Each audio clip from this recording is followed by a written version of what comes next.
Hey guys, Palsteron here, and today let's talk about some of the changes that are upcoming in 3.27. Now, currently I'm a little mixed on the patch notes. They seem pretty light on changes after Mark said they would go ballistic this patch. However, I want to hone in on one change in particular that I almost overlooked, and that is Eclipse Solaris. Now, we'll be talking about light radius in this video, so I want you to bear with me, but this is the one I'm talking about. And this is a tier 5 unique, so the most common, at least as of right now, possible.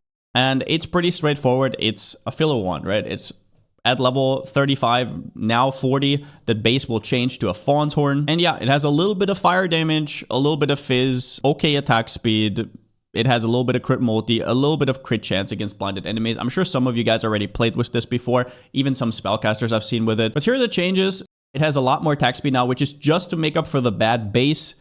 Do not think too much into that. It's going to have 1.76 once again. It's exactly the same. But it has 2 to 5 fire damage to attacks for every 1% light radius. On first glance, especially if you know nothing about light radius, this might sound like okay, until you realize that it is not a local mod. It does not say 2 attacks with this weapon. So this is how the mod usually looks like. 2 attacks with this weapon per 10 intelligence or something. That got changed in like 2.6 back in the day when Hawa was at its peak. Same thing happened to Brutus Lead Sprinkler and just across the board, which does obviously make me skeptical that this might be a typo. However, I have to take the patch notes kind of at face value. And what that would mean is if you dual wield the wands, you get 4 to 10 fire damage per 1% light radius. For ease of use, we're just going to say 7 fire damage to attack, do the average. Now you get 40% from the wands themselves, as you can see right here. And then you get some from other places. The first one is Lori's Lantern.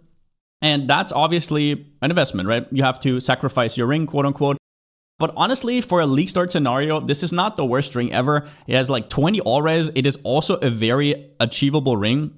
It's pretty goddamn easy to get. You're probably not going to be on low life, although there is a chance you will be. We'll talk about that a little bit later. But even if you just take it at face value for like a day 1, day 2 ring, decent. Still a sacrifice though, right? No life rolls. It is what it is. 25% from helmet. This is kind of a meme item, or used to be.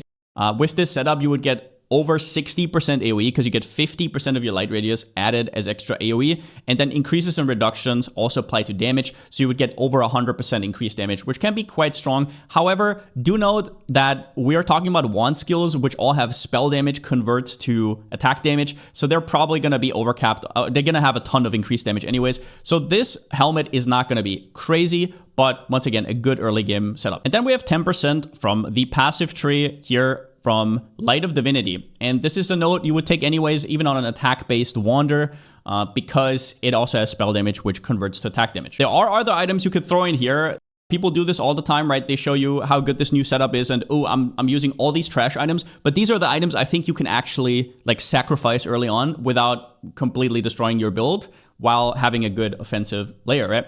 So we're gonna do the math here. We're gonna say 7 times 137, and you can see that we get 959 flat fire damage. If we add that with the fire damage, let's say average 60-ish or whatever your roll is going to be, we're not going to count the fizz damage because you're probably going to be full Ellie. We do the times 1.76. You're looking at round about 1,700 to 1,800 Ellie DPS wand. And I don't think I have to tell you how nutty that is, but just to showcase it, these are 5 very common uniques. Could they change it? Sure, we're going to talk about that in the downside section, but that is a crazy package for day 1, day 2. If there's one thing that wanders are bleeding for early, it is definitely damage. But you might say, okay, so we're sacrificing 2 weapons for this. Why would I even do that? Well, the wand actually comes with other stats as well. It has global crit multi and increased crit chance against blinded enemies, which that's a lot, right? That's global crit. That's like 280, let's say 260 on average if you don't have perfectly rolled ones on day 1. And then like 60 crit multi. There is another thing you can do with this, which I want to talk about, but we have to talk about light radius for a second. So this one says, adds damage to attacks for light radius that is above base value, which means that if you're at 100% of your HP, you're going to get the full damage. If you're on 50% HP, you're only going to get half damage, and so on. However, if you are, for example, CI, you are always considered to be on full life because you are on 1 life. Unless you take, for example, this mastery right here, which sounds very enticing at first, right? 30% light radius. Light radius is based on energy shield instead of life. But now you have this, right? It's not based on life anymore. but energy shield. So now if your energy shield trickles down, all of a sudden you have the downside again. So I think the best setup here might actually be not take the mastery, as good as it looks, and go for CI. Otherwise, what might happen is you drop down to like 20%, and now maybe you don't even have enough damage to have efficient leech and get back up to full. There are a few considerations here. For example, Trickster, which the leech nodes did get nerfed, but you still have the overleech. So that might be another way you could go, for example, low life. And in that case, you could make use of all the low life stats on Lori's Lantern, but I don't really see the payoff all too much other than being able to reserve like one aura, because Pain Attunement doesn't work with one skills. It only increases to spell damage. Another item that's super interesting is Incandescent Heart. I kind of put them in the same category right here, which also gives up to 30% light radius. It has LE damage from hits taken as chaos damage, which is ridiculous if you're on CI.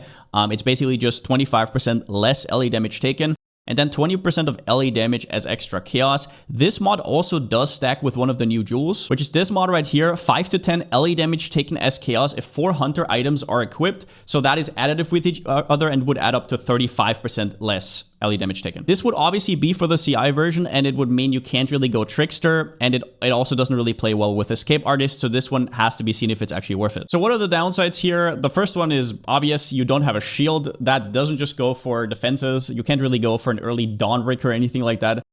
But it also means that you're gonna have to like flame dash around. So if you have an Ascendancy that doesn't have inherent movement speed, you're gonna have a little bit of trouble. And do remember that the action speed from one step ahead is gonna go away. So if you're on a Trickster, that's a pretty big deal. Maybe you can go Assassin with like the new Elusive or anything. We'll have to see about that. But yeah, that's the first problem. As for Assassin, a quickie thing that I forgot to note here is that there is a line here with Reef of Frisia which says deal no chaos damage, which is super random, but it means if you want to go for this helmet, which you would early but not really late, you can't, because you can't deal poison damage. Now, if you can somehow overcome the fact that you have no shield, for example, with a lot of move speed or defenses elsewhere, you can still craft endgame gear. And in fact, there is a synthesis implicit for light radius on quite a few items. The ones you might have rolled into while you're going for beasts and you hated it is now your best possible outcome, or one of your better outcomes. You can also craft the Global Accuracy Light Radius on helmet, and Global Accuracy is not even that bad of a mod, because you're going to get a lot of flat as a wand build, but percentage is a little bit dry on top of the tree. And this one rolls on both rings and helmet, which are both things you're probably going to look for a replacement come endgame. But yeah, no shield charge is still a really big deal, because Hawa can just go Whirling Blades if you dual wielded. Wands can't. Then we have a blind problem here, because what blind does, funnily enough, is actually gonna screw you over. So if you didn't know the exact wording of blind is a debuff that lessens the accuracy and evasion and lowers visual light rays to its minimum. So that would completely screw you over, or at least I'm assuming it would. So that means you have to have immunity to blind. The good thing is that there's the Garukan Pantheon, which just deals with that straight up, but it is the upgrade, so you have to get the upgrade first. Until then, it might be weird sometimes. I don't think there's too many sources of you getting blinded, but something to consider. Then, I mean, we have history of GGG buffing uniques and then upping the rarity. Right now, if you're looking for the rarity, Eclipse Solaris is a tier 5. The new base is even more low level, so I don't know if that's going to be an indication. It usually should be. Wreath of Frisia is a tier 4, so also super, super common. And Lori's Lantern, as far as I know, is also a tier 4. But who knows with GGG, right? They almost never disclose this. And the last thing, this might just be a typo, but the thing is, I have to kind of go off of what I have from the patch notes, and if this doesn't get changed again, I think this is going to be one of the strongest Wander setups early game. Oh, another downside is your fire damage, which means that you're not going to be shocking or freezing or chilling, which is a real downside unless you're maybe elementalist or something. I will say though that fire damage does still have one of the better masteries right here, although it is less efficient on wands, because wands already have quite a bit of increased damage. So my conclusion here is that the following league is going to be big on wands, so a setup like this could be quite valuable to get you through the first few days, and I think it's going to be absolutely ridiculous in terms of damage output. Once again, if the uniques stay at the same rarity, we'll see about that. It falls off late game when shields are king. You can't really replace shields' defensive power in endgame, as we've seen with a lot of bow builds, which drop off a little bit later. And shields are just OP. I don't know what else to say. And the fact that shield charge is the only real movement skill that ones usually have. There is a lot of issues here, but very early on, if you can get a ridiculous amount of flat damage, that's almost unbeatable and kind of hard to get on ones. I still don't know if you're going to keep this in endgame because of the defensive power and the fact that there's now attack-based ones that are way easier to craft. So at some point, you should be able to find a replacement and replace all of these shitty uniques. And then the last bit is fire damage is kind of meh. The alt element Scorch is okay, but so is Sap and Brittle, right? And yeah, Ignite doesn't do anything for you. Meanwhile, you're losing Shock or Freeze, and probably even both, because a lot of Wonders would combine them, and it also means you can't really use Trinity. But with that said, I just wanted to shout out this combo, and if this gets nerfed pre-patch, or if they say and come out that this is a typo of any sort, I will put nerfed in the title, just so you know. That's all you have to look for, and I'll probably make a pinned comment if that ever happens. With that being said, I would definitely look out for this. Maybe look a little bit into Light Radius. I can't believe I'm opening this Piri wiki. But yeah, with that said, since I still don't have a slogan, see you next time.